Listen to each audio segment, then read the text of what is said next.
Alors les pompiers sont en grève pour une simple et bonne raison, la retraite. On a plein de revendications éventuelles par rapport à notre travail.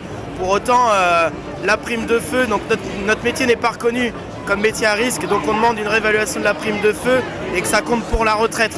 Et aussi on est en grève aujourd'hui tout simplement parce que le report de l'âge légal de départ à la retraite recule pour tout le monde et aussi pour les pompiers. Et avoir un pompier à 70 ans dans des camions, c'est clairement pas possible. Donc non à la réforme des retraites. Alors après, il peut dire plein de choses, tant que c'est pas acté et signé sur un papier, on verra ce qu'il en sera. Aujourd'hui, la réforme des retraites, comme elle est pondue, elle est clairement pas bénéfique pour les sapeurs-pompiers. Donc on se bat, on continue le combat dans la rue et après on verra à la fin des comptes si effectivement on sera touché ou pas.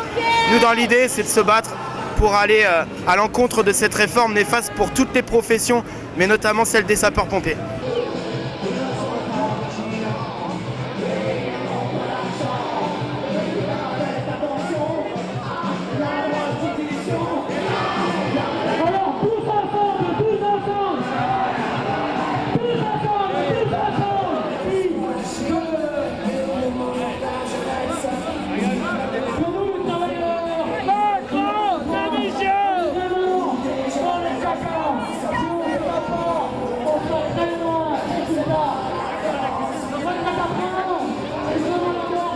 Bon, on manifeste tout simplement pour dire qu'on veut défendre le droit à la retraite, que M. Macron veut mettre en cause en nous obligeant à travailler beaucoup plus longtemps pour avoir une pension moins élevée.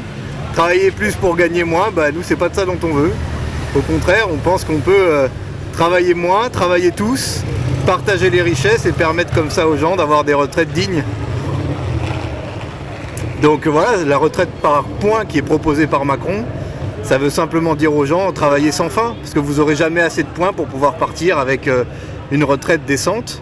Et aujourd'hui déjà, la moitié des gens qui partent à la retraite, juste avant de partir, ils sont au chômage, ils sont malades. Donc c'est un système qui va juste créer plus de malheur, plus de misère, plus de pauvreté, et certainement pas plus de justice et plus d'égalité comme le prétend le gouvernement. Qu'est-ce que vous pensez de la retraite des sénateurs et de nos anciens députés, ainsi que de nos anciens présidents, qui eux se remettent pas en cause ?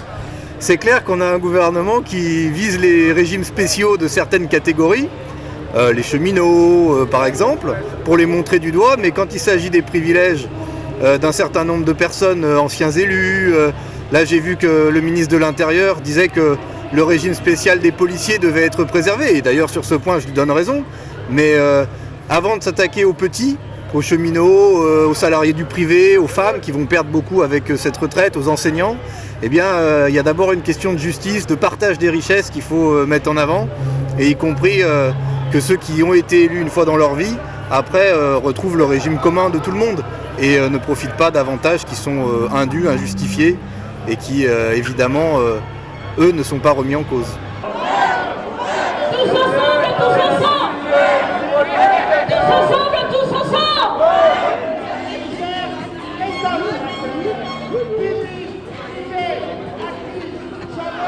Écoutez, une puissante journée de mobilisation. A priori, on a très bons échos quant au taux de grévistes dans certaines entreprises.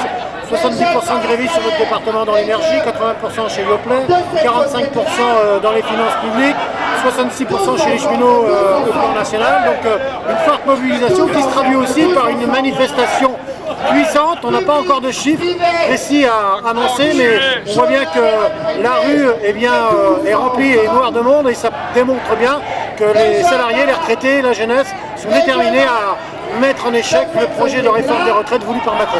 Autant de monde au Mans, il y a longtemps que c'est arrivé. Effectivement, je crois qu'il faut remonter à 2010 pour connaître un tel niveau de mobilisation. On va de toute façon analyser le niveau de mobilisation tant en cercle qu'au plan national dès ce soir.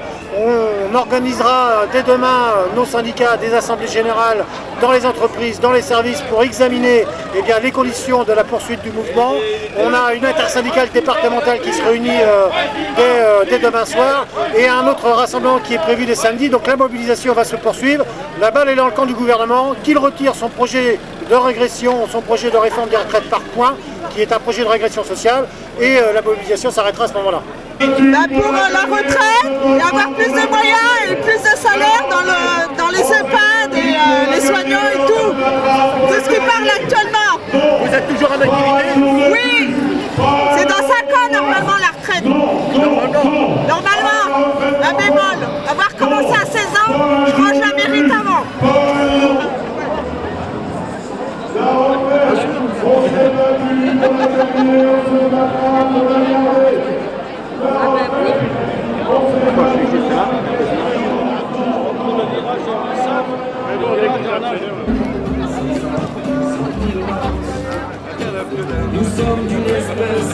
Alors cette manifestation au Mans aujourd'hui, c'est pour dire non à la retraite par points de M. Macron.